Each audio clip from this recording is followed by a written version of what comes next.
Sí. Bien, les agradezco su atención.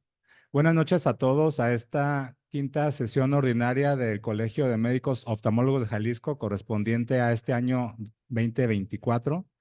Después de esta pausa que tuvimos de la última sesión de mayo a esta de julio, en la que pasaron muchas cosas, hubo pausa en el colegio, pero no en la vida pública, ¿no? Ya tenemos presidenta electa, primer presidenta mujer. Tenemos ahora sí que muchas incertidumbres, pero esperemos que sean resultados positivos.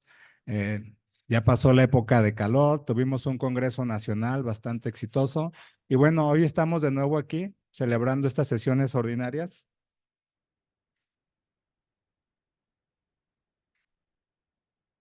¿A que sí, Godín? Ah, bien. Les presento el orden del día. Entonces, quisiera dar la bienvenida, después de la bienvenida, sean cordialmente bienvenidos a esta noche de lujo, en la cual tenemos ponentes de lujo también y un tema de lujo. O sea, todo pinta para que sea una noche excelente. Entonces, dando pie al siguiente paso, voy a pedir a la doctora Beatriz Alvarado, secretario del colegio, que nos lea el acta anterior y si están de acuerdo, la aprobamos.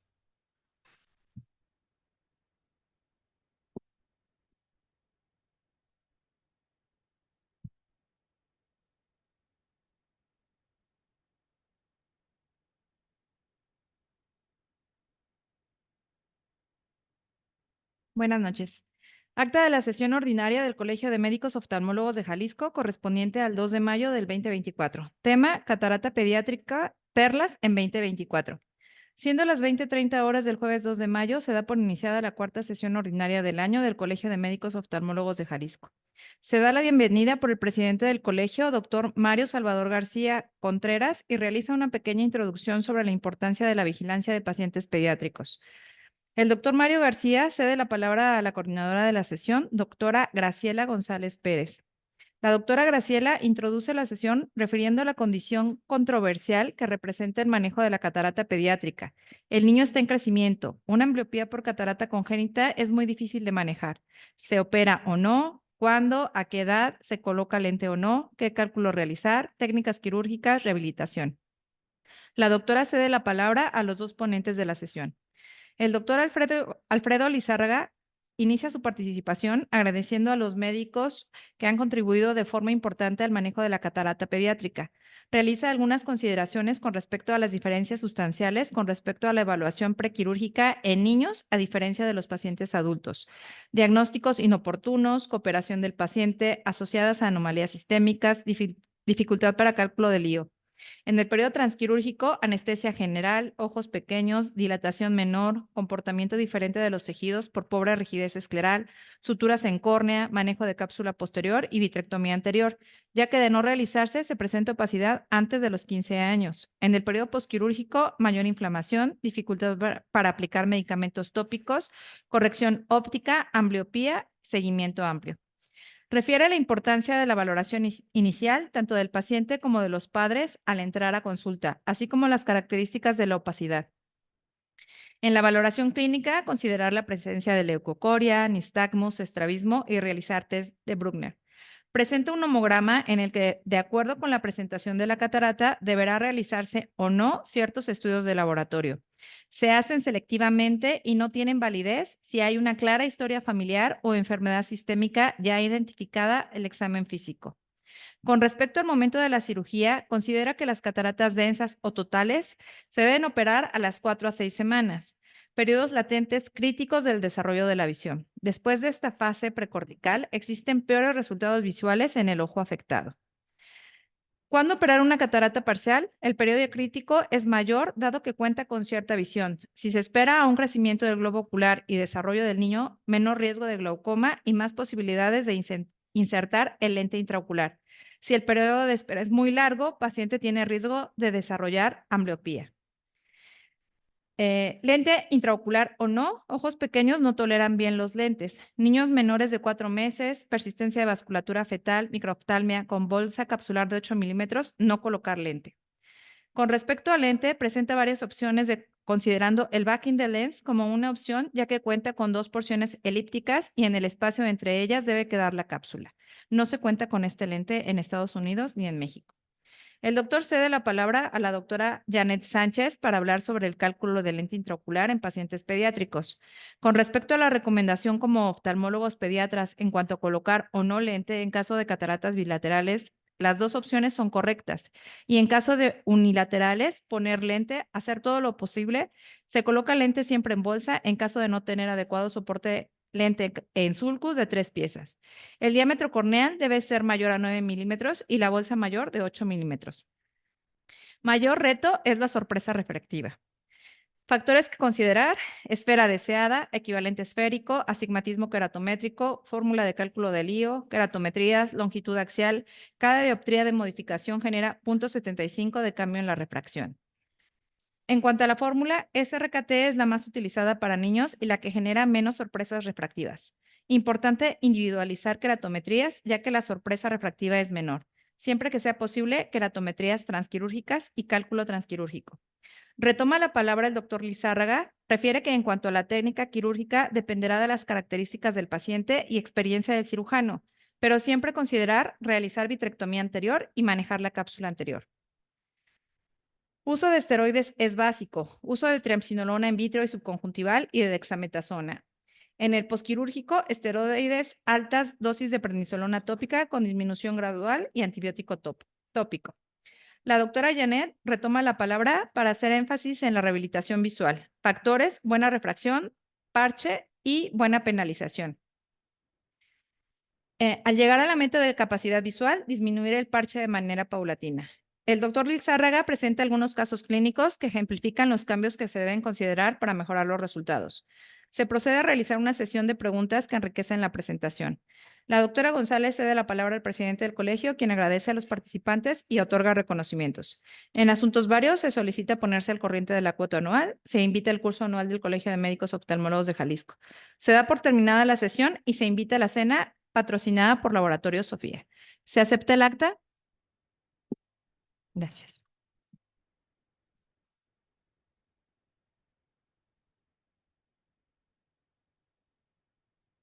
Bien, muchas gracias, doctor Alvarado. ¿Me pasas la que sigue? Bien, como les comentaba hace un momento, el día de hoy tenemos todos los elementos ideales para tener una sesión bastante exitosa. Por un lado, tenemos un tema que lo vemos todos los días, ¿no? Hablar del queratocono realmente es un reto, porque, bueno, aunque puede ser fácil diagnosticar en algunos pacientes, para otros pacientes y para algunos médicos significa un gran reto este diagnóstico y este tratamiento.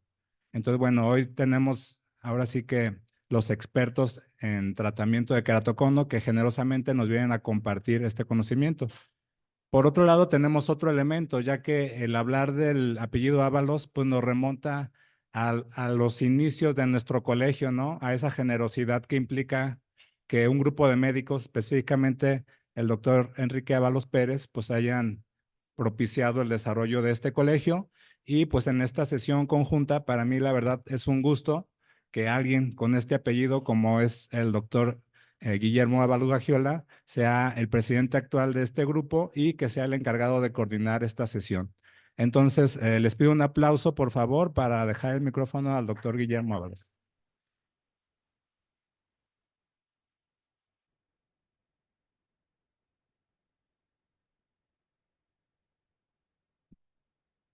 Bueno, muy buenas noches. Muchas gracias por su asistencia. El doctor Mario dijo unas palabras que la verdad pues me quitaron todas las de la boca, gracias a Dios, porque la audiencia aquí muy exigente. Yo espero que los ponentes no necesitan ningún tipo de presentación porque son maestros, todos los conocen, igual los voy a mencionar.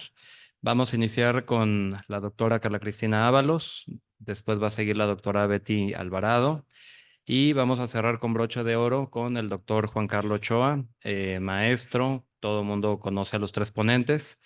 Y bueno, la idea aquí es hablar de un tema que llega a ser difícil muchas veces desde el diagnóstico, manejo y cuando tenemos una complicación, tenemos aquí un grupo de expertos a los cuales debemos de preguntarles y sacarles toda la información posible porque a eso venimos aquí a aprender. Entonces, le cedo la palabra a la doctora Carla Cristina Ábalos. La idea es al final hacer la ronda de preguntas y para que las preguntas que tengan las anoten y después hacemos la mesa redonda.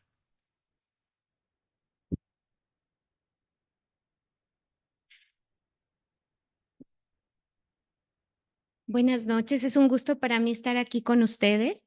Entonces, hoy voy a presentar, ahorita vamos a abrir la presentación, vamos a hablar sobre el hidrops corneal y vamos a hablar sobre endotelio, dos temas muy importantes que se presentan en endotelio. Ok, gracias.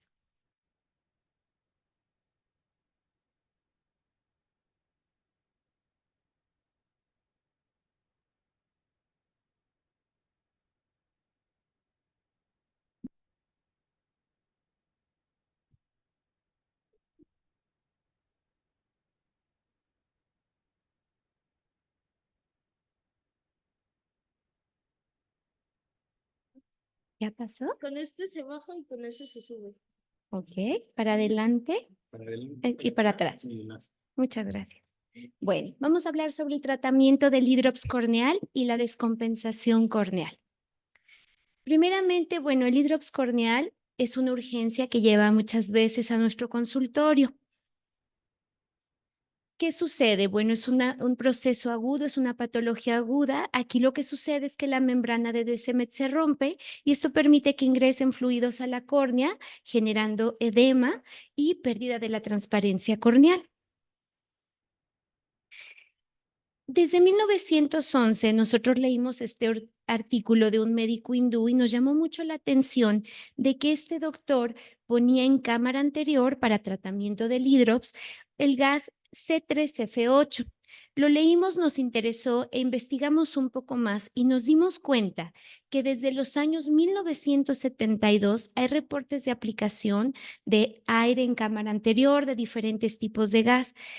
Entonces, en el 2019 decidimos nosotros implementar el uso de gas SF6. ¿Qué sucede? Lo ponemos en cámara anterior, diluido en un 50% con aire. Ponemos una burbuja generosa en cámara anterior de alrededor de un 80%. Y si pueden ver, este es el paciente que nos llega con esta urgencia.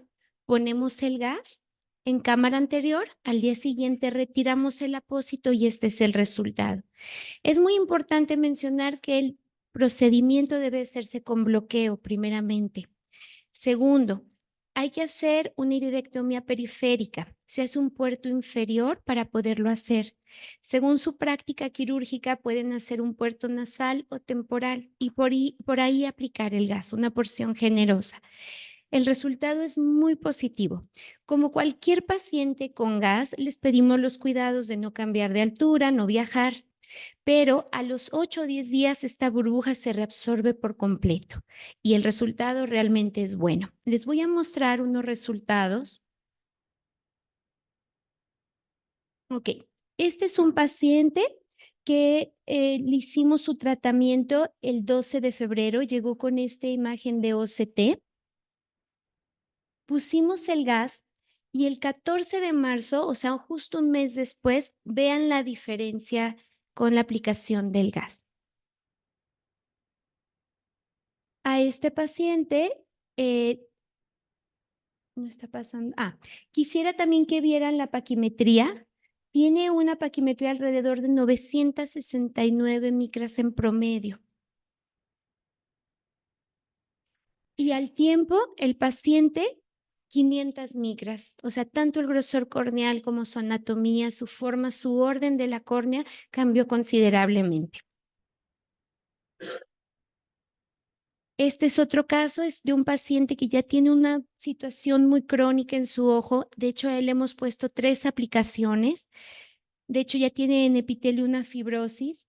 Tiene él alrededor de 632 micras de paquimetría.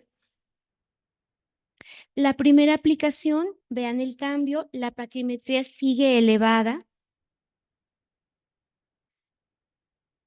Otra aplicación más y vean la diferencia en el grosor y la morfología de la córnea. Este es un comparativo de del primer día que llegó a la última aplicación. Entonces es considerable. Entonces consideramos que realmente es un método que funciona, poco invasivo y muy efectivo.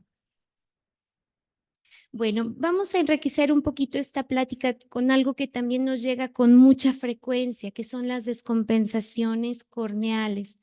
Descompensaciones, vamos a hablar específicamente problemas en endotelio.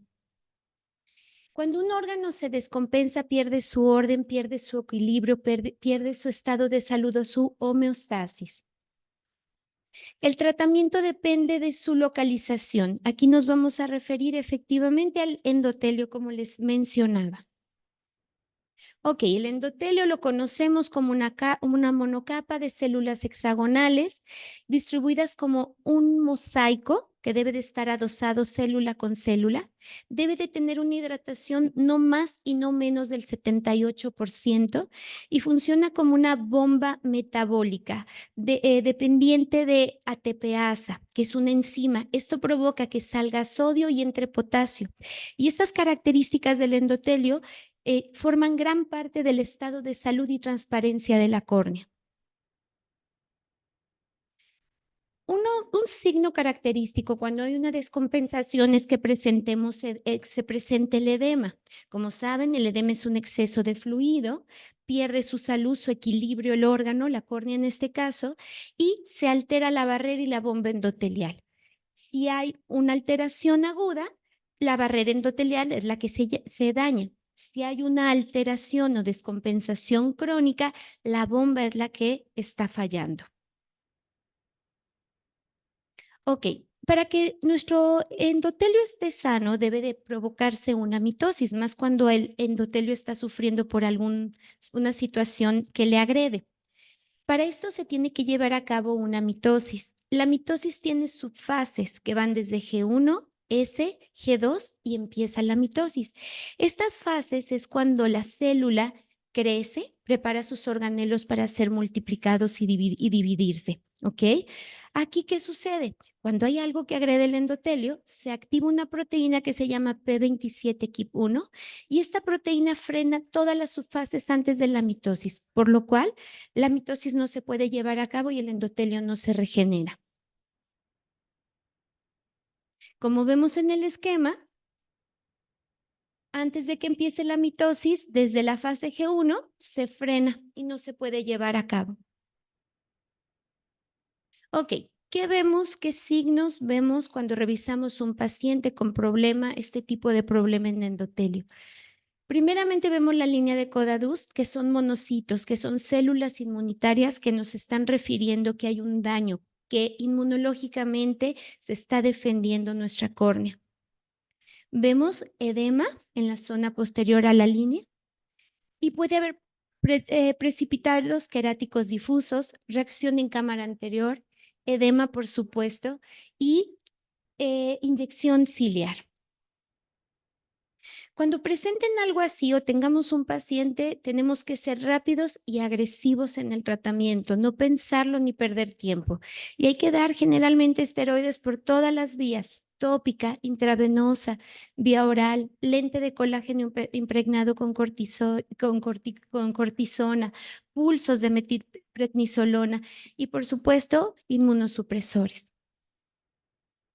En cuanto a los inmunosupresores, tenemos la ciclosporina A, que la manejamos mucho aquí. Gracias a Dios la tenemos en gotas. Algo que es muy efectivo, pero no lo tenemos para oftalmología en gotas, es el tacrolimus. Ahorita les voy a decir cómo se puede usar. Y tenemos la terapia con anticuerpos monoclonales. Esta terapia está comprobada que funciona en pacientes, sobre todo con procesos cancerígenos, pero se ha demostrado que también tiene efectividad en rechazos a órganos. Sin embargo, al producirse los anticuerpos en laboratorio, queda fuera del rango de ciertos pacientes porque es costosa y un poco más complicado producirlos. Tomando el tema del tacrolimus, tengamos en cuenta que es un 40% más efectivo que la ciclosporina. Viene en ungüento dermatológico en una presentación de al 0.03. Aquí la situación para poderlo aplicar es que el paciente lo tiene que poner en baño María para aplicarlo. Y las personas refieren que es untuoso y que es oleoso y que les arde. Entonces, mucha gente abandona el tratamiento por estos inconvenientes, pero es bastante bueno. Y pues es más potente, como les explicaba. Sin embargo, tenemos una herramienta importantísima que tenemos que tener en cuenta, primeramente, que tiene que ser libre de conservador. Es el acetónido de triamcinolona, que lo manejamos y lo conocemos bien. Es un polvo cristalino que no se diluye en agua, pero es altamente diluido en alcohol deshidratado. Tiene una liberación lenta, es de depósito. Tenemos dos presentaciones que podemos conseguir actualmente. El Aurocort viene efectivamente sin preservantes, ya viene lista para usar. Su gránulo es más fino, por lo tanto se disuelve y se absorbe mucho más rápido. Tenemos el ATLC, este lo tenemos que diluir en 1 mililitro de solución salina balanceada. Su gránulo es más grande, se disuelve menos rápido y se absorbe menos rápido, pero efectivísimo también. Su vida media de este acetónido de triamcinolona en ojos no vitrectomizados es entre 18.6 días en promedio y en ojos áfacos o vitrectomizados puede durar hasta 6.5 días. Se difunde a través de las membranas celulares. ¿Qué quiere decir eso? Que llega a los receptores del citoplasma, así penetra al núcleo y esto hace que la mitosis vuelva a iniciar, como que se resetea y vuelve a darse el ciclo celular para sanar. Aquí obviamente para que el ARN replique su información, transcriba su información, tiene que estar presente el RNA mensajero.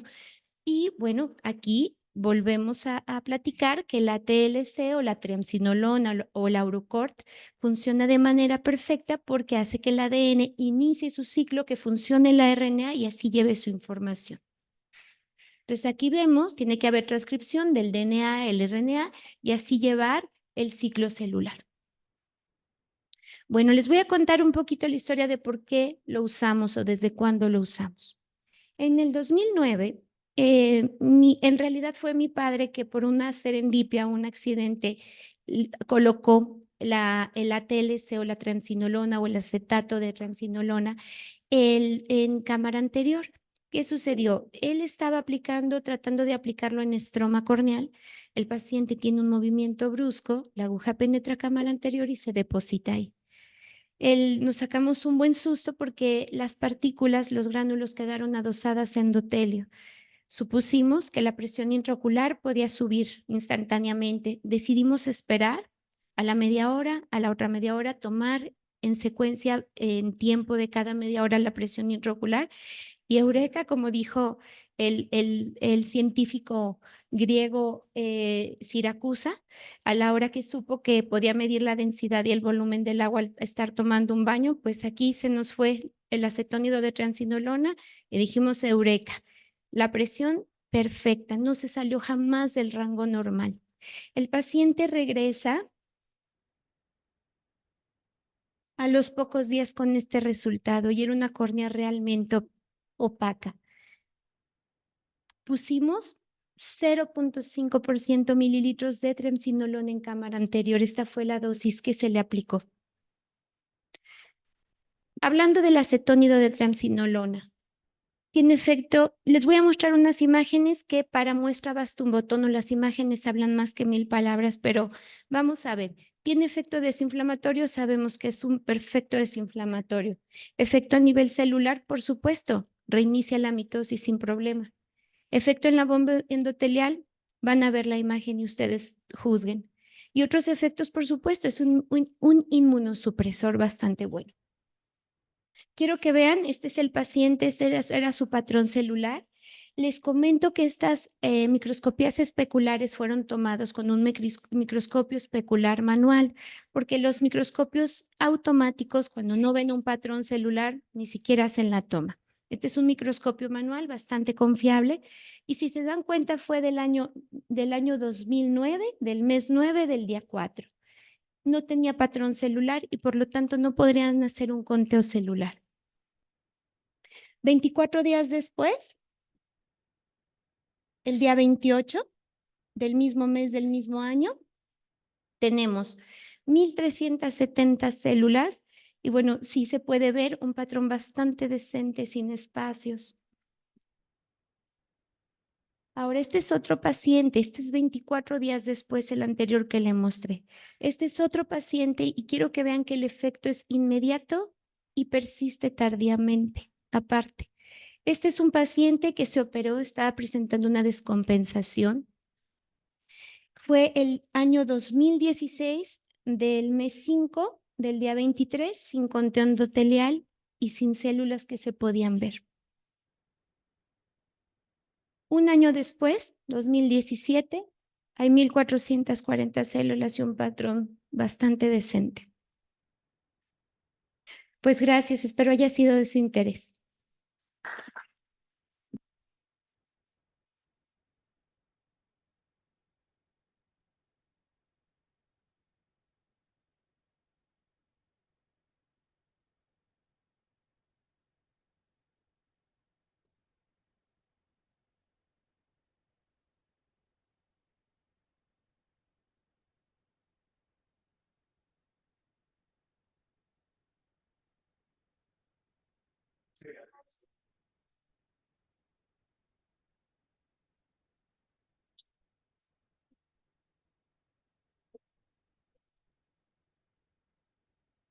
Ya, pero ¿de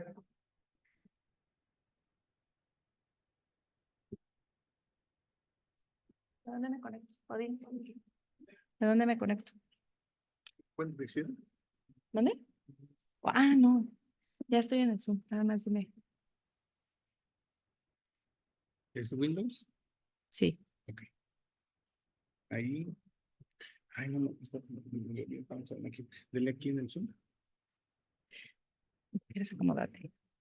Bueno, buenas noches. Vamos a esperar que Odín, que siempre está aquí dispuesto como edecán, nos apoye para iniciar con la presentación.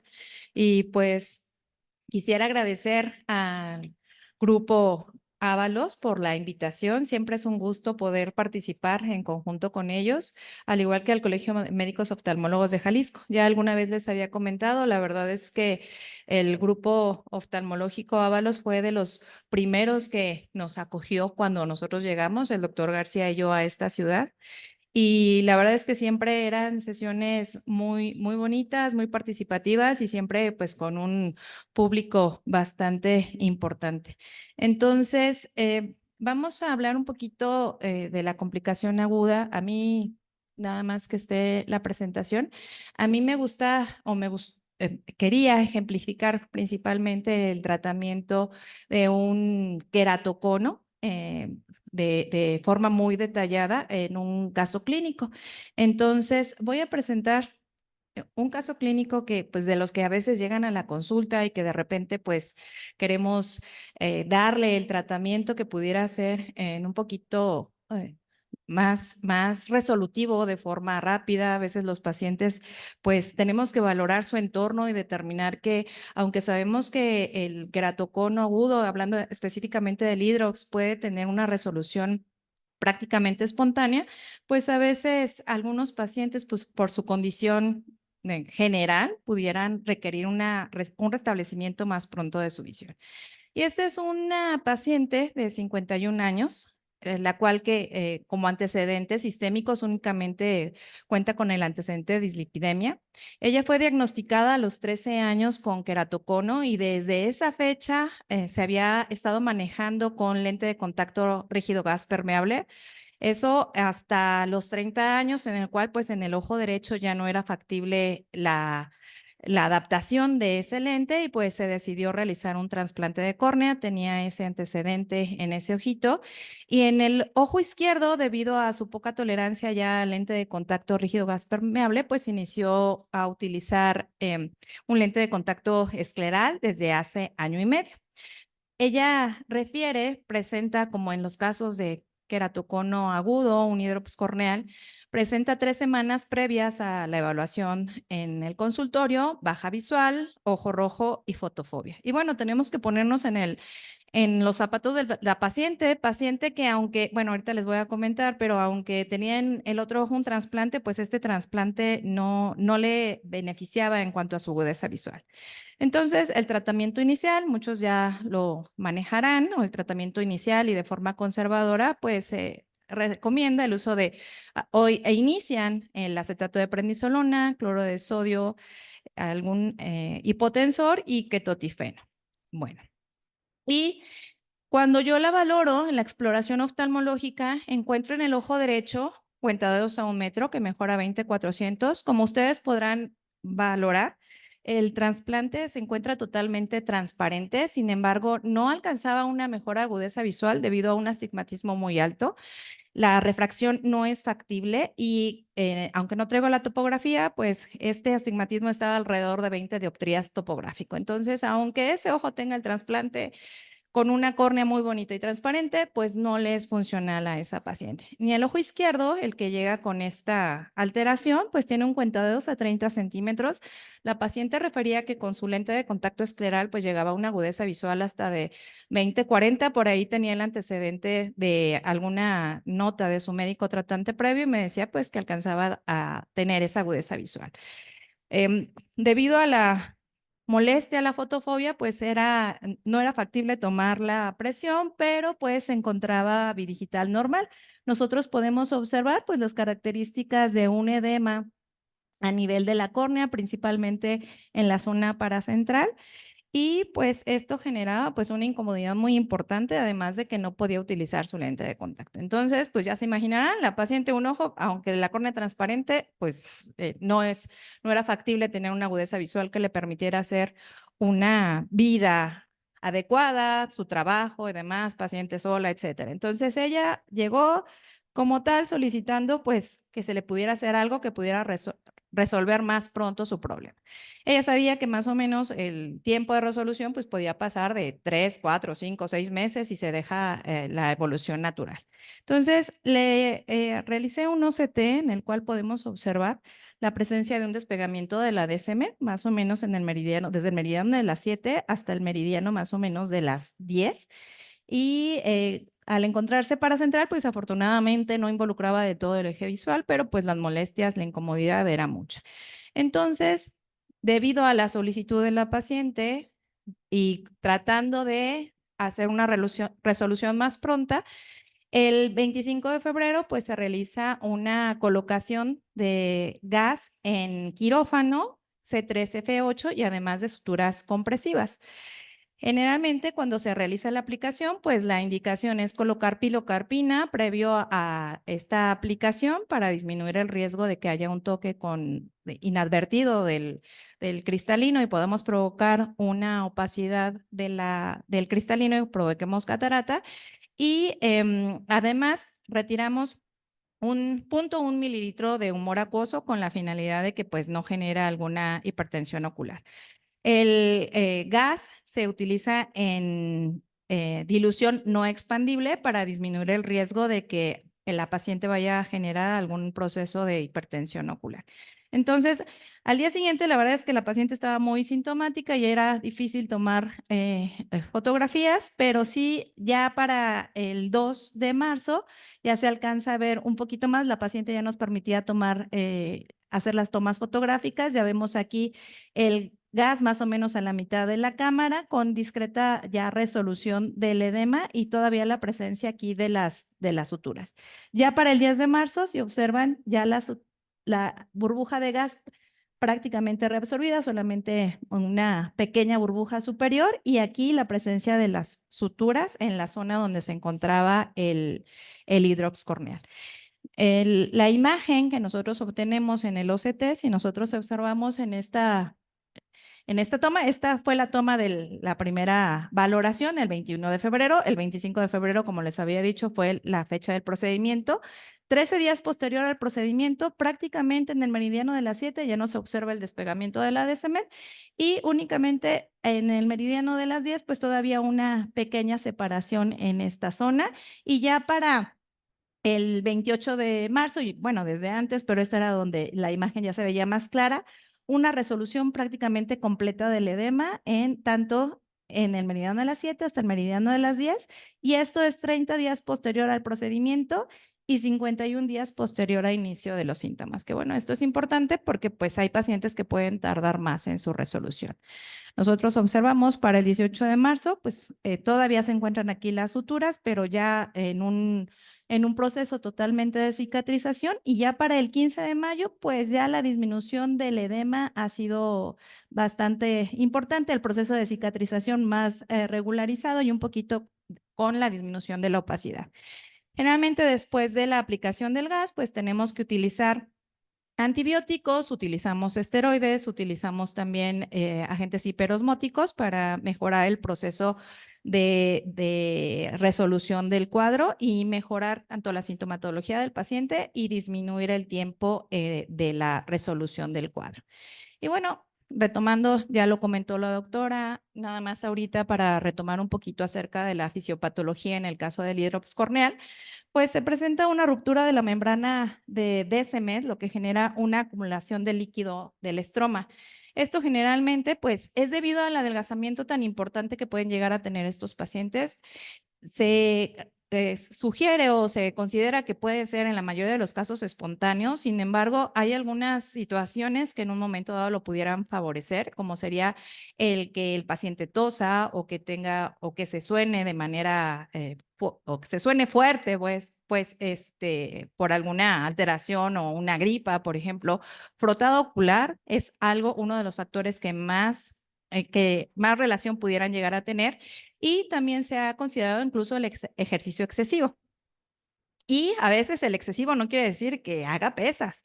Retomando el caso con la paciente, refiere que ella hace yoga y en alguna de las posiciones, al día siguiente fue cuando empezó con el hidrops. Entonces dice uno, bueno, a lo mejor hasta ese tipo de ejercicio pudiera ser un poco de tratar de disminuirlo en pacientes que tienen este tipo de riesgo. Entonces, todo esto, pues, ¿qué genera el edema corneal? Lo que nosotros ya consideramos o que ya sabemos que llamamos como hidrops, la sintomatología, que es muy importante en estos pacientes.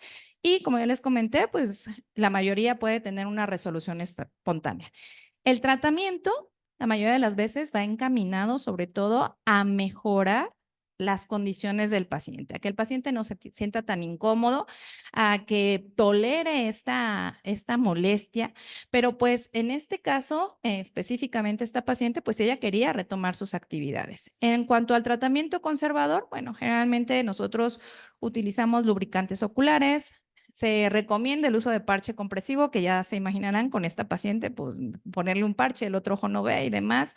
Cicloplégicos con la finalidad de disminuir la sintomatología, el dolor. Los agentes hiperosmóticos que nos ayudan a liberar el líquido que se encuentra atrapado en el epitelio, los hipotensores también para disminuir ese factor hidrostático que se genera en la parte posterior de la córnea. Y este tiempo o este tratamiento conservador nos lleva a una resolución en 2 a 6 meses, que equivale a 60 a 180 días. Entonces, para un paciente que trabaja, que tiene que hacer actividades, que es único y que tiene que retomar lo más pronto posible, pues es crucial el que se resuelva más pronto. Y en cuanto al uso de AINES o esteroides, bueno, esto es algo controversial. Sí se pueden utilizar, generalmente se recomiendan para disminuir la sintomatología, y los esteroides, pues, se refiere que pudieran en un momento dado controlar la posibilidad de la vascularización de la córnea. Sin embargo, la mayoría de los estudios pues no han encontrado que realmente esto se vea tal cual, ¿no? Que en realidad no vamos a tener una disminución de la vascularización. Entonces, se tiene su uso pudiera estar limitado, y sobre todo en aquellos pacientes en que pudieran tener un adelgazamiento importante, que pudieran también tener algún defecto epitelial que pudiera también llevar a un riesgo de lisis a este nivel. Afortunadamente, pues los pacientes con queratocono, aunque sí está descrito, es raro que lleguen a presentar alguna perforación. Ahora, en cuanto al tratamiento quirúrgico, pues va encaminado sobre todo a tratar de resolver este cuadro de forma más pronta. Se ha referido el uso de gas o aire, así como también las suturas compresivas o la combinación de ambos. ¿Y qué es lo que se ha visto con cualquiera de estos tratamientos? Que el tiempo de resolución en todos ellos es variable, sin embargo, siempre se ha considerado que este va a ser menor a que cuando se deja el tratamiento a libre evolución o únicamente el tratamiento conservador. Y se ha visto que además es aún menor el tiempo de resolución cuando el tratamiento es combinado. Ya lo comentaban la doctora, ahí está referido ya desde hace muchos años el uso de aire intracameral. ¿Y qué desventajas tiene? Pues que este se tiene que colocar de forma repetida en la serie de casos que nos presentan estos autores. En algunos pacientes se tuvo que repetir su colocación entre 2 a 3 veces posterior al tratamiento inicial. Sin embargo, pues sí se observa una importante reducción en cuanto al tiempo de resolución. El edema corneal de 20 días con el tratamiento con aire contra 64 días aproximadamente en aquellos pacientes en el cual se dejó el tratamiento conservador, pues sí es bastante importante. Y sobre todo la posibilidad de retomar el uso de su corrección refractiva. También se observa una diferencia importante para poder volver a restablecer esa visión con corrección. Con la finalidad de disminuir esa repetición en cuanto al en cuanto al aire, pues se ha utilizado gases como los que utilizan los retinólogos y pues de repente por ahí si nos prestan, pues podemos hacer uso de ellos. Y se utilizan a dosis no expansibles con la finalidad de disminuir el riesgo de glaucoma. Los autores Basu y Badavali utilizan el C3F8 con una disminución en cuanto al edema desde la aparición de síntomas de 90.5 días contra 125 días y de acuerdo al inicio de terapia desde 78.7 contra 117.9. Y cuando se utiliza el SF6, pues se ha reportado de que la resolución va con el uso del gas de 4 semanas contra las 12 semanas cuando se utiliza el tratamiento conservado. Entonces, ¿qué pasa cuando nosotros colocamos el gas? Pues hace un efecto tamponade que permite que los bordes de la DSM se peguen, disminuye el riesgo de que estos quedan enrollados y esto a su vez pues mejora el drenaje del líquido, evita que el humor acuoso penetre y esto hace que la resolución sea más rápida y además que el remodelamiento de la membrana basal pues es de mejores características y en un momento dado pudiéramos decir que la cicatrización pudiera ser mejor y con la posibilidad de que esta cicatriz, al ser más regulada, pudiéramos tener una mejor capacidad visual. Entre las complicaciones que se reportan, pues es la migración intraestromal del gas. Como ya les comenté, la elevación de la presión, generalmente secundaria a bloqueo pupilar, también se reporta el síndrome de Urret-Zavallia o incluso cataratas o infección. Ahora, en cuanto al uso de suturas y gas, es decir, el tratamiento combinado, pues se ha visto, sobre todo con el C3F8 y las suturas corneales, una resolución, si ustedes observan, pues bastante importante con respecto al uso del gas únicamente. Por lo menos en este estudio de Rajamaran, aunque es una serie corta, pues sí, aparentemente una resolución mucho más rápida cuando se utiliza este tratamiento combinado. ¿Y qué pasa? Pues que las suturas acercan los bordes y previenen la migración intraestromal del gas y esto, pues a su vez también acelera la resolución del cuadro. Estos autores pues recomiendan el uso de 2 a 5 suturas de espesor total, nylon 10 ceros. Estos deben de ser perpendiculares a la zona donde se encuentra el desgarro y se colocan después de haber introducido el gas en cámara anterior. Esta sutura se recomienda su retiro entre la semana 2 y la semana 6 posterior a su colocación. Y bueno, más recientemente también se ha evaluado la posibilidad de realizar un drenaje del hidrops agudo a través del OCT intraoperatorio. Esto permite que a través de las imágenes que nosotros podemos obtener en vivo durante el procedimiento, se coloca o se introduce una aguja de 27 gauge y nosotros bueno, los autores refieren que drenan el líquido que se encuentra ahí atrapado, entonces se introduce el gas y se procede a colocar las suturas. Y esto aparentemente, pues también mejora pues la visualización, disminuye el edema todavía más pronto y pudiera tener una recuperación todavía mejor en nuestros pacientes. Entonces, nosotros podemos concluir que aunque el resultado visual final puede ser similar, si nosotros tenemos que evaluar las características propias del paciente. La intervención quirúrgica pues nos da una resolución más rápida, mientras que el manejo conservador pues puede ser menos invasivo y con menor riesgo de complicaciones. Entonces, en este caso y para personalizar siempre el tratamiento, pues tenemos que evaluar tanto el tamaño, la ubicación, la cantidad del edema, pero también qué tan importante es para el paciente el tratar de restablecer sus actividades lo más pronto posible. Porque el tratamiento conservador, la solo vigilancia, pues sí nos va a permitir que de todas maneras el hidrop se resuelva, pero para algunos pacientes puede llegar a ser muy importante que se resuelva de manera temprana. Y bueno, nada más para concluir, pues sabemos que hay múltiples tratamientos para el queratocono, de acuerdo al grado, de acuerdo a ya la limitación funcional que pudiera llegar a tener. Hay tratamientos para limitarlo, hay tratamientos para remodelarlo, hay tratamientos de cierta forma para corregirlo, como los trasplantes, pero algo en lo que tenemos que incidir de forma importante en nuestros pacientes es disminuir el frotado ocular, porque el frotado ocular está en relación tanto con la progresión del queratocono como con la posibilidad de que los pacientes presenten complicaciones secundarias al mismo, como pudiera ser un hidrops corneal. Entonces, pues muchas gracias. Nuevamente, gracias por la invitación.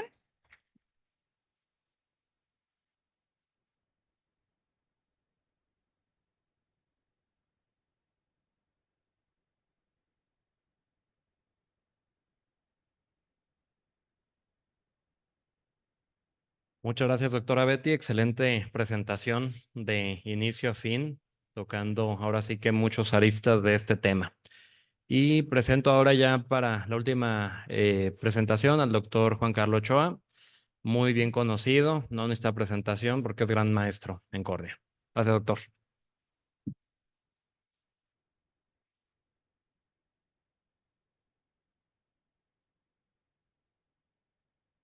Muy buenas noches, qué gusto verlos a todos, gusto a participar en la sesión del grupo Ábalos en algún tiempo, y yo creo que no es una mala idea, que no hay que quitarla de tintero.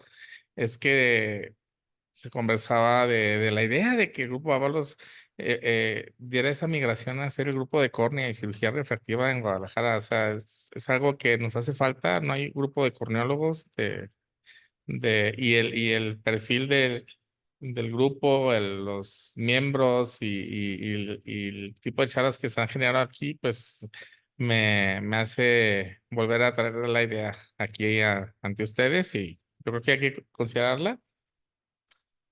Aquí hay una coincidencia, ¿no? Porque de alguna manera el tema era como complicaciones, ¿no?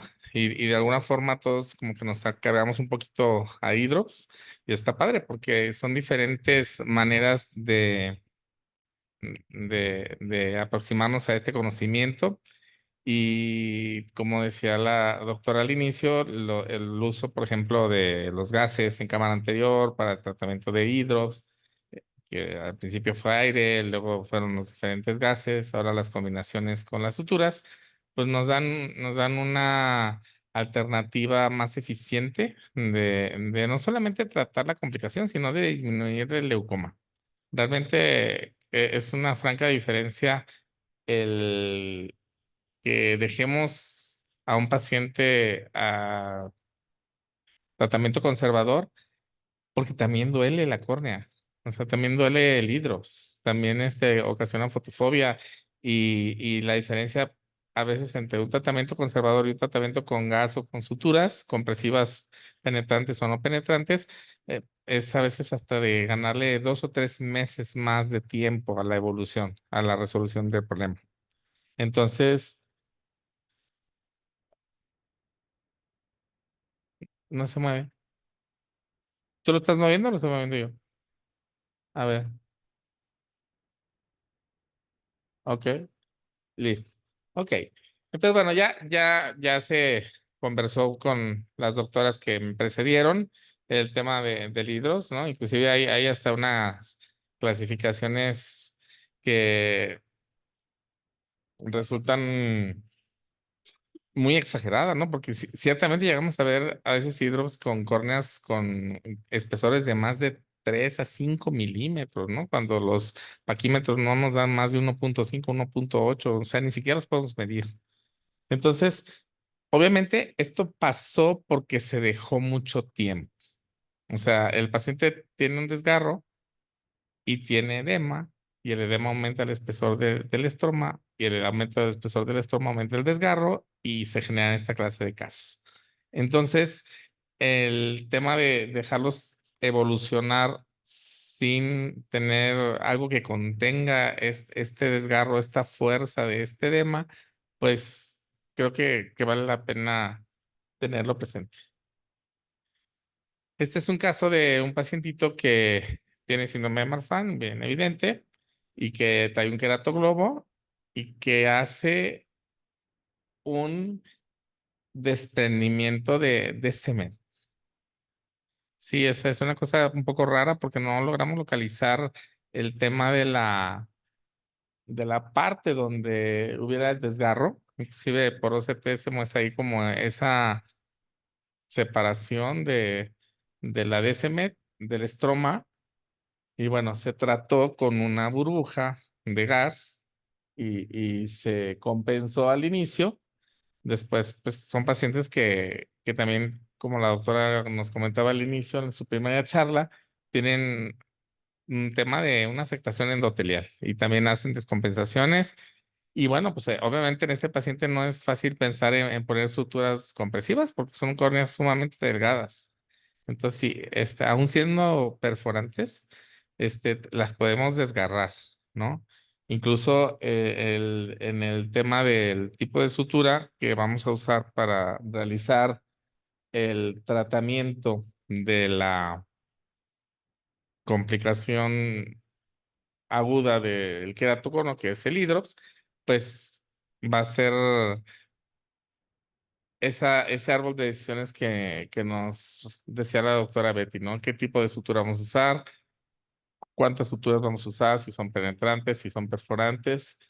Este estudio lo hace la doctora Meche de APEC, junto con Everardo y todos los que ustedes conocen, en donde se hace como la primera publicación de una técnica en donde no se deja la burbuja de aire o la burbuja de gas, ¿no? Sino que se va a la búsqueda de aproximar los bordes del desgarro, con la idea de que eso disminuya el área por donde se está infiltrando el agua hacia el estroma y que también permita que la cicatrización se resuelva. No siempre hay una migración endotelial hacia el estroma en el área del desgarro. O sea, sí se llega a compensar la córnea, pero no siempre hay endotelio funcional en esa región, como luego se ha descrito en otras condiciones.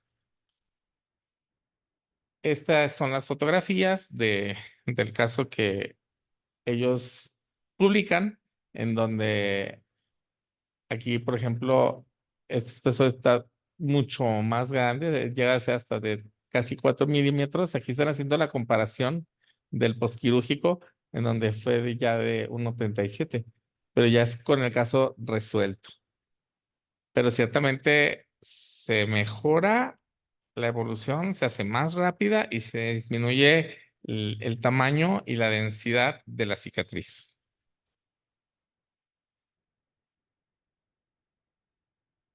Son como las tres circunstancias a las que nos vamos a tener que fijar o considerar cuando estemos ante un paciente con hidrops. O sea, el paciente nos puede tener este acumulo de líquido intraestromal, tener el desgarro, y si nosotros lo dejamos a una libre evolución, que sería como no hacerle nada, vamos a tener una circunstancia en donde por pura función endotelial que se va a limitar a esta región y a esta región se va a empezar a descomprimir esta área y se va a empezar a disminuir la comunicación de edema, pero eso no significa que no se activen queratocitos, eso no significa que no se genere un problema cicatrizal, fibroso y que tarde mucho tiempo. Entonces sí vale la pena que el tratamiento conservador, o sea, en casos que ya son muy tardíos, o sea, en casos muy pequeños, en donde los desgarros son muy limitados, pero que no están progresando, porque también nos toca verlos progresar, también nos toca verlos que llegan iniciando y si no reciben tratamiento, realmente se agravan. En el siguiente escenario, pues es el que se maneja cuando estamos usando una burbuja, ya sea de gas o de aire.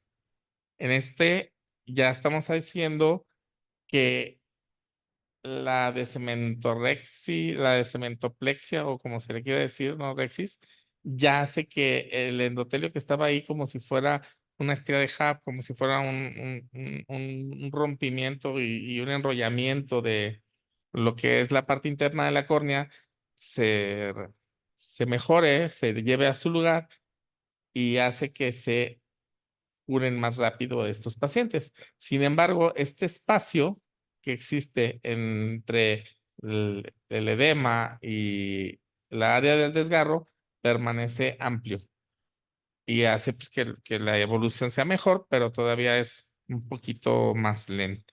¿Sí? Y lo que se propone con el uso de las cirugías penetrantes, de la cirugía con suturas perforantes, es precisamente aproximar todavía más esta área para que el estroma que está expuesto a una falta de DSM sea menor. Por eso aquí la línea X es un poquito más pequeña porque los bordes se acercan, pero también la sutura nos está haciendo un factor de compresión que disminuye el edema. Es muy difícil a veces lograr una buena compresión con nylon.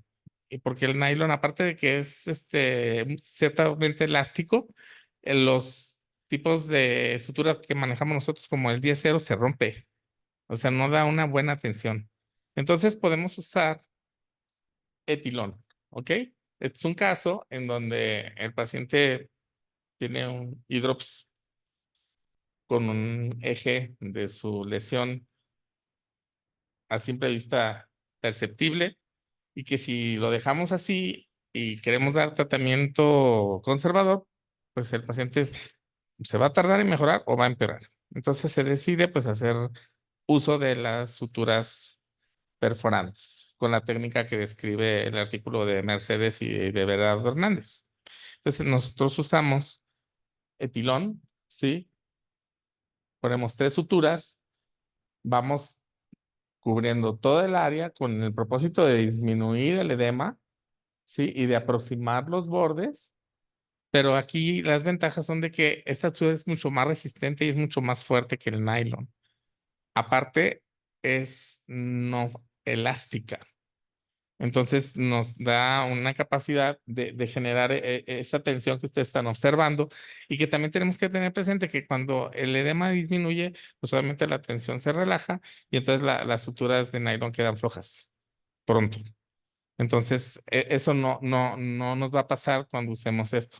La otra ventaja es que aquí tenemos en un extremo una aguja como la que tenemos en el nylon 10-0, curva pequeña, pero en el otro extremo tenemos una aguja que es larga, que es recta y que mide 2.5 centímetros o 1.5. Entonces, prácticamente podemos ir de limbo a limbo y trabajar cómodamente la colocación de la sutura, ¿sí?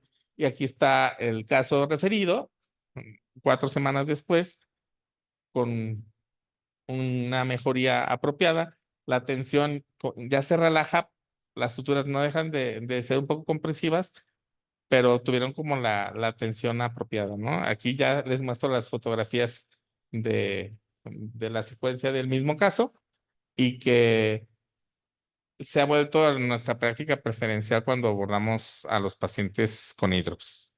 Les agradezco muchísimo su atención.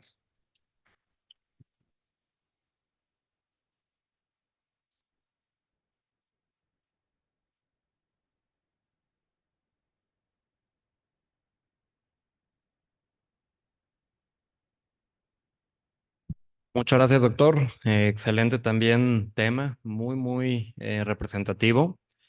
Y bueno, como se dan cuenta, estamos hablando de un mismo diagnóstico, de una misma complicación y con tres distintos abordajes. ¿Qué quiere decir esto? Que tenemos, gracias a Dios, una baraja de muchos tratamientos quirúrgicos para ofrecerle al paciente.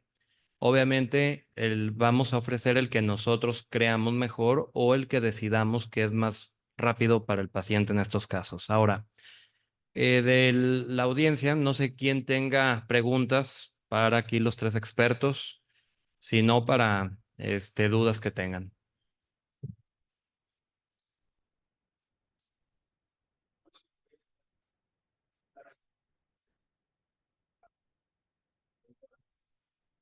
Sí, sí, escucho.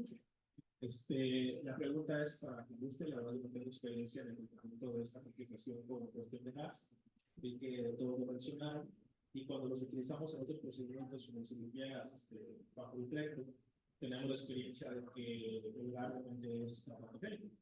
Entonces, mi pregunta aquí es, para quien se con el tema, ¿qué experiencia han tenido en estas series de casos que presentaron? Porque veo las imágenes y realmente muchos de ellos son pacientes, prácticamente todos ellos son pacientes fáciles.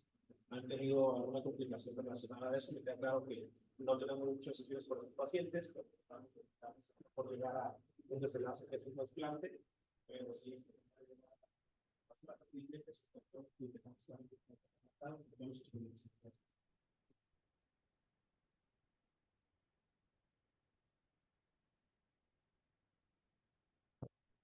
¿Quién quiere contestar? ¿Doctora Betty?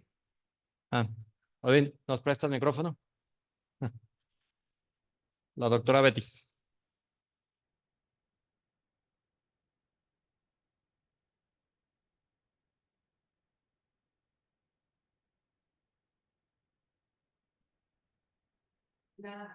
Sí, como tal, la complicación sí está descrita, sin embargo, afortunadamente todos los casos que he utilizado no la he tenido. La situación aquí es que siempre le pedimos al paciente que esté boca arriba y entonces al estar boca arriba pues baja lo que tratamos, ¿no? Evitar que esté aire adherido directamente sobre el cristalino. Entonces esto en un momento dado pues pudiera limitar esa condición de que pudiera ser caratogénico, pero pues de que puede existir y si está referido. Claro, por ejemplo, yo en mi caso, este caso específico que planteé, pues una paciente de 51 años que ya tiene algo de opacidad, ya no nada más por la cuestión inflamatoria y demás, sino pues por la propiedad, ya su cristalino no es tan transparente, ¿no? El problema que a veces nos enfrentamos, pues sería sobre todo con los niños, que ahí sí, pues el riesgo todavía es mayor, afortunadamente, o bueno, yo, en lo personal, casi niños no veo en mi práctica con hidroxcornea, no. Yo no sé, el doctor Ochoa, que estuvo en el servicio de pediatría en un centro médico, supongo que veía más. Y no sé qué tanto pudiera comentarnos él al respecto, no sé en aquel entonces, si en alguna serie de casos por ahí con niños. Gracias, Betty. No, pues, sí vemos niño, de hecho, el cartílago sabemos que es frecuente en pacientes con síndrome de Down. Entonces, también nos llegan así. Y ellos, aunque pudieran ser, por su edad, niños, pues también por su edad, así como dice, comportan como niños, aunque sean adultos de 25 años, son niños. ¿Sí? Entonces, tenemos pacientes con fracturas corporales. Precisamente esa es la idea de la propuesta de Meche y Pellerano, de que no se use gas. sea, que se ponga la estructura de espesor total, que sean perforantes, que no se use gas para evitar esa complicación que se está descrita. Y también nos hace no necesitar la hipotomía. ¿De acuerdo? Gracias. ¿Puede repetir, doctor, qué sutura usa? Es etilón. Etilón. Es la estructura que trae dos agujas, la que es curva como la que son 7 es también calibre 10 ceros, y la otra es recta, de 1 centímetro. Perfecto. ¿Alguna otra pregunta? Aire, gas, algún tipo de gas particular, ST6, algún tipo de gas. ¿Qué es lo que más utiliza para Realmente, usted ya vio, se describió desde aire convencional hasta los gases que se usan en retina. El que dura más tiempo es el 13F8 y es el que se deja. Principalmente, antes de la promoción la difusión del uso de la técnica de las suturas perforantes, yo prefería gas a suturas no perforantes, porque no me parecían como que crear una diferencia. Entonces usamos este gas, y como ya me explica la doctora Beatriz, pues para que el gas funcione necesita el paciente, así como la retina está pegada, boca abajo, así para nosotros que la vez esté pegada, pues el paciente boca arriba. Entonces, realmente los casos que lo usamos es C3, CT8, y sí, llega a quedarse hasta casi un mes y medio. Bien. No. Pero contestando a su pregunta, doctor, en nuestra experiencia no tenemos ninguna catarata, no tenemos posición, porque eso es un punto importante, honestamente en nosotros, ¿no? Y también hay que tener en cuenta que día a día la pandemia se va haciendo menos con el proceso de catarata va a disminuir. Entonces, sí está descrito, pero en la práctica aún está muy bien. Hablando de gas, ¿qué pregunta para los tres? ¿Qué gas es el que prefieren en un hidrops corneal agudo?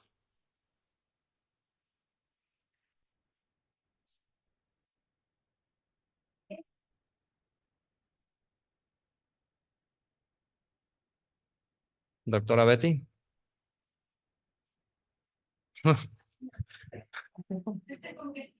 ¿Sí se oye? ¿Sí? Ah, ok. C3F8, bueno, la situación aquí es también a veces con lo que contamos, ¿no? A nivel institucional, que es a veces donde pudiéramos llegar a tener algunos pacientes ahí, pues, ¿con cuál tenemos? Pues es el que nos quedamos. Si lo hacemos en la práctica privada, por el tiempo en el cual se va a mantener el gas, y prefiero el C3F8 para no tener que considerar poner una nueva burbuja. Aunque algunos artículos refieren la posibilidad de que hubiera un mayor riesgo de daño endotelial, la verdad es que se ha visto que puede llegar a ser muy seguro y no tendríamos alguna complicación con este gas. Y pues manteniendo esa posición, pues disminuimos el tiempo que pudiera estar en contacto con el cristalino, y esto pues también nos disminuye el riesgo de que pudiera llegar a presentar catarata. Como les digo, yo afortunadamente no tengo pacientes o no tengo muchos pacientes pediátricos. De hecho, no he tenido un paciente pediátrico tal cual con hidrops. Y los pacientes adultos que me han tocado que he tenido que utilizar este gas, pues la verdad es que la mayoría pues puede mantener la posición el tiempo que se requiere, y como se va absorbiendo poco a poco, pues la posibilidad de que tenga toque con el cristalino es bastante baja. Ah, sí, la concentración no expandible.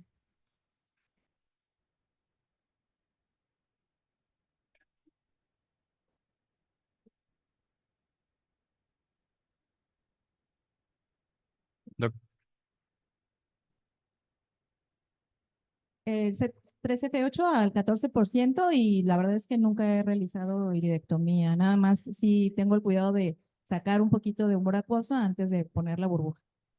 Doctor Ochoa, si hablamos de gas, ¿cuál es el que usted prefiere? Sí, creo que sí lo mencioné, es C3F8, porque dura más, porque tampoco hay tema con una concentración expandible que vaya a haber algunas circunstancias, es muy seguro a esa dilución. Inclusive nosotros hacemos al 20% y tampoco hay tema. Y insisto, el tema del atendimiento de las suturas compresivas sí que era una diferencia. Inclusive hay combinaciones, o sea, hay quien hace las dos cosas. O sea, que deja la burbuja y hace suturas compresivas, ya sean perforantes o no perforantes. Y pues ahora sí que, como tú bien dijiste, sí hay muchas maneras de aproximarse a un diagnóstico, a una necesidad terapéutica, pues entonces personalicemos, como nos decía la doctora Betty, la selección de la estrategia que queremos usar de una manera muy razonada, buscando en forma estratégica el mayor beneficio. Perfecto. ¿Alguna otra pregunta?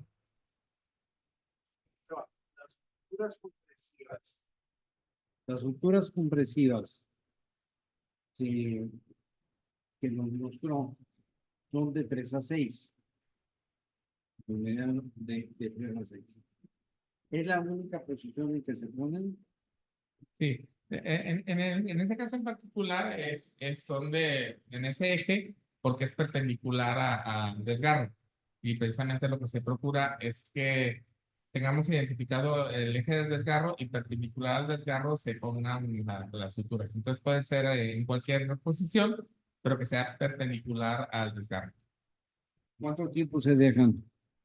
Se dejan de 3 a 6 semanas, que generalmente en ese tiempo ya se resuelve la circunstancia del hidrox y también vigilando el tema de que no generen neovascularización.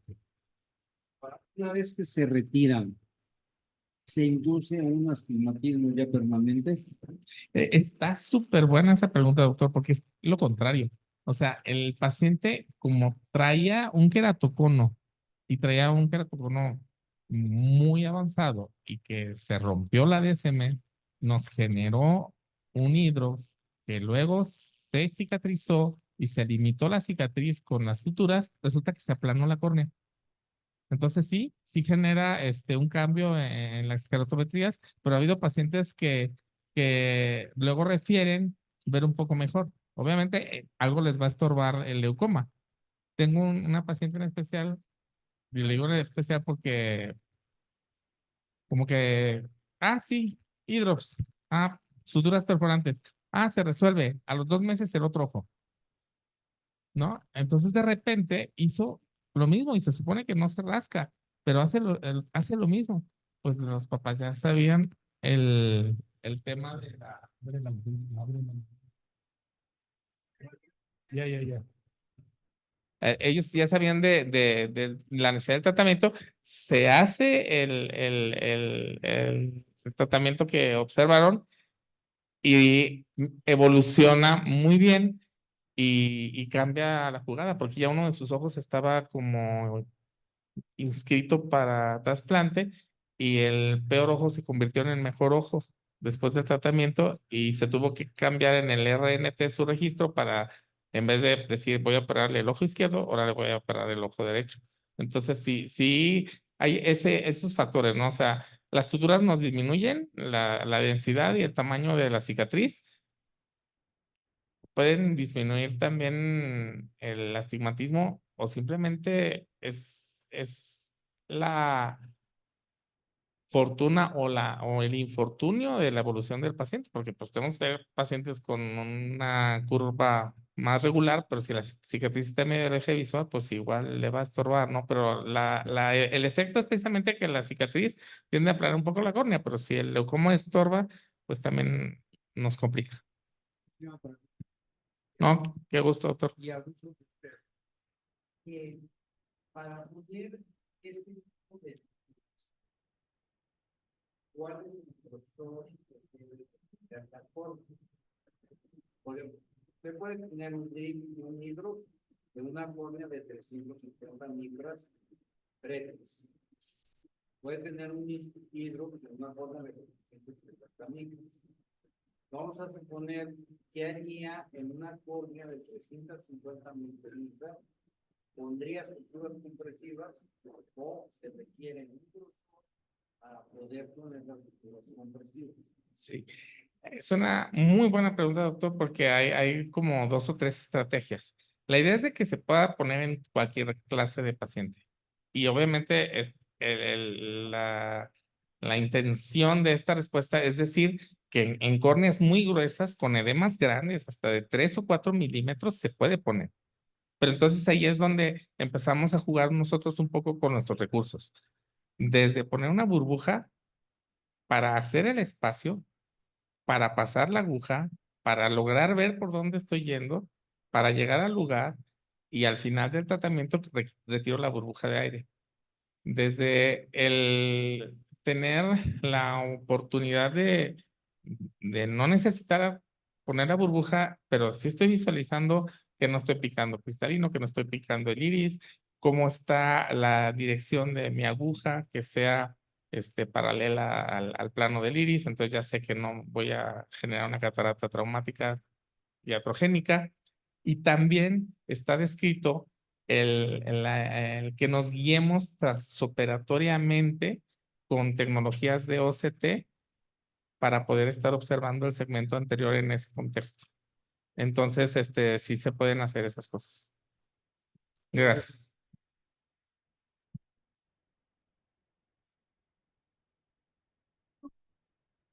No quisiera, exceptuando a los ponentes de los hospitales de comunicación, preguntar al público, ¿cuántos casos de perforaciones de córnea han visto?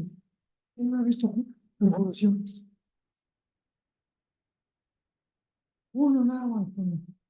Ustedes creo que bastante, pues, pero ¿qué tanto es el porcentaje de perforaciones en queratocono? Las perforaciones de queratocono se ven muy escasas, pero se ven precisamente en pacientes complicados. O sea, en pacientes que asocias a una úlcera corneal, que se asocia a un tema de una variedad particular de ectasia, como podría ser una degeneración marginal pelúcida, o en los casos donde sí el esteroide produce una complicación. De hecho, en mucha literatura está contraindicado el esteroide Nidrox. O sea, es muy complejo porque hay partes, inclusive, que la prescriben, ¿no? Y si me preguntan, a mí nunca me gusta hablar como, ay, mi experiencia, o yo digo, pues porque uno no es nadie, o sea, uno debe ser un practicante de una medicina basada en evidencias. Entonces, la evidencia dice que los antiinflamatorios pueden inducir queratólisis, como lo explicó la doctora Betty, y que pueden inducir un empeoramiento del hidros y una perforación del hidros. Y también hay evidencia de que los antiinflamatorios no esteroideos producen lo mismo. Entonces, hay veces que preferimos no usar ninguno de los dos y preferimos usar antiinflamatorios sistémicos, como la doctora mencionó. Entonces, sí vale la pena tener ese cuidado y sí hemos visto que definitivamente el queratocono que se perfora es el que trae un problema agregado. Sí, pues muchas gracias. Y principalmente lo que quería decir, felicidades por los ponentes. Muy excelentes ponentes. Gracias. Chao.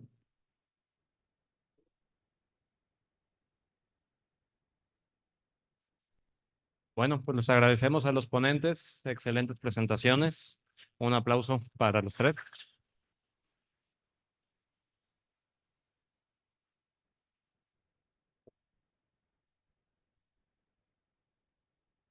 ¿Les entrega reconocimientos a los de hoy? ¿Luego de ustedes? Sí. Bien, pues sí, como les dije al principio, realmente teníamos garantía de que iba a ser una sesión de alta calidad. Entonces, bueno, no quiero que esto pase desapercibido y me gustaría, pues al menos de una forma simbólica, ofrecerles un reconocimiento. Entonces, les pido un aplauso, por favor, para el doctor Guillermo Ábalos Gagiola por su coordinación. Muchas felicidades para la fecha. Y que él me ayude a entregar a su vez los reconocimientos para los profesores de hoy. Pues por orden de aparición, ¿verdad? A la doctora Cristina Ábalos, por favor, un aplauso. Felicidades. Felicidades. La foto.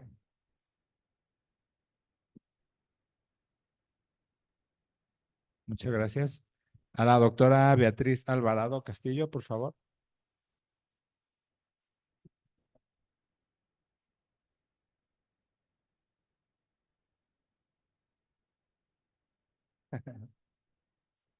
Uy, no, es la de- Y al doctor Juan Carlos Ochoa Tavares. Muchas gracias.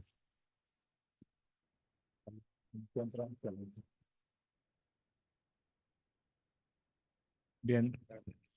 Bueno, antes de que se me olvide, pues igual a nuestro laboratorio patrocinador, el Laboratorio Sofía, entonces, Vale o si viene Vale. Muchas gracias, Vale.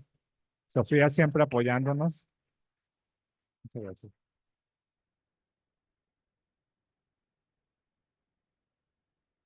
Muchas gracias. Y dejo otra vez el micrófono al doctor Guillermo Ábalos porque tenemos otra pequeña entrega de reconocimientos. ¿Verdad? Bueno, pues por iniciativa e idea de mi papá, el doctor Guillermo Ábalos Ursúa, se va a reconocer con un pequeño detalle a los últimos presidentes del grupo Enrique Ábalos Pérez.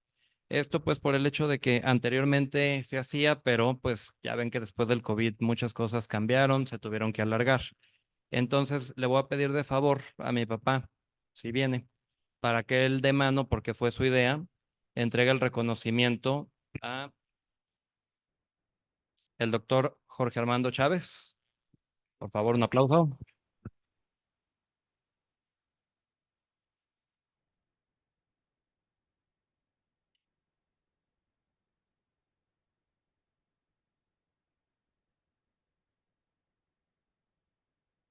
Al doctor José Felipe Muñoz.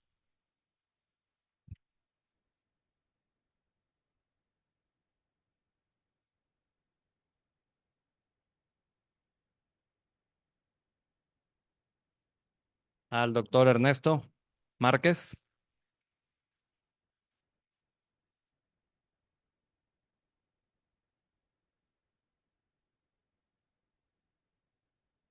Muy bien. También tenemos para el doctor Daniel Robles y para el doctor... Ajá.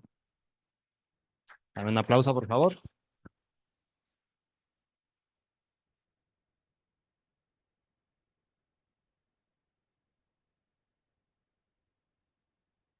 Y también para mencionar al doctor Pablo Robles, que creo que no pudo acudir el día de hoy. Aquí le dejamos su placa para cuando venga para acá al colegio. Agradecerles a los expresidentes también por su labor en los años anteriores, temas muy interesantes y pues esperemos que esto siga así, como también dice el doctor Juan Carlos Ochoa, que es algo también de refractiva y de córnea. Agradecerles a todos y al Laboratorio Sofía también por su apoyo. Esperemos haya sido de su agrado y pues de nueva cuenta muchas gracias por su asistencia. Buenas noches. Muchas gracias, Guillermo. Bueno, ya para continuar con los últimos puntos de la sesión, siguen los asuntos varios. Entonces, pues igual, lo de siempre, los invito a ponerse al corriente de las cuotas, ya que el colegio, ya sabemos que nos gusta mucho venir y disfrutar, pues subsiste con las cuotas de cada uno de nosotros. Cada cuota es importante. Odín, ¿la que sigue? Bien, dentro de los asuntos varios, pues también está que no sé si ya se fijaron, por favor lean la comunicación que mandamos. Estamos buscando ya al próximo vicepresidente, por lo cual ya se mandó la primer convocatoria. Entonces, la fecha límite para mandar la carta y que la manden aquí al colegio, pues es el 15 de octubre. Entonces, si hay alguien interesado, pues es bienvenido. El ser vicepresidente es muy bueno, ¿verdad, doctor Arce? Y ser presidente, pues bueno, también es algo, es un puesto bastante gratificante, un puesto de servicio realmente, y pues bueno, son bienvenidos, ¿sí? También de lo que estamos trabajando es en el directorio del Colegio de Médicos Oftalmólogos de Jalisco, está nuestra liga y dentro de lo que hemos hecho novedoso, pues es de que actualmente tiene un sistema de geolocalización, entonces alguien en Guadalajara o en Jalisco que busque un oftalmólogo de acuerdo a la localización donde está presente, puede encontrar qué oftalmólogo está cercano a su domicilio. Les pedimos, por favor, que actualicemos los datos. Entonces, si hay una actualización que ustedes quieran de sus datos personales, por favor, ingresen para ver qué tanto quieren modificar. ¿Y a quién vas a poner, Odín? ¿A quién ponemos? Bueno. tú explica un poquito, o bueno, pon ahí cómo funciona. Pero en caso de que vean algo que quieran modificar, pues es el momento de que se comuniquen aquí al colegio para que esta herramienta que luego decimos que, bueno, ¿qué nos da el colegio? Bueno, ahora sí tenemos algo que podemos tener del colegio hacia nosotros y que sea una herramienta de trabajo, ¿no? Para cual nos ayude a estar más cercanos con nuestros pacientes.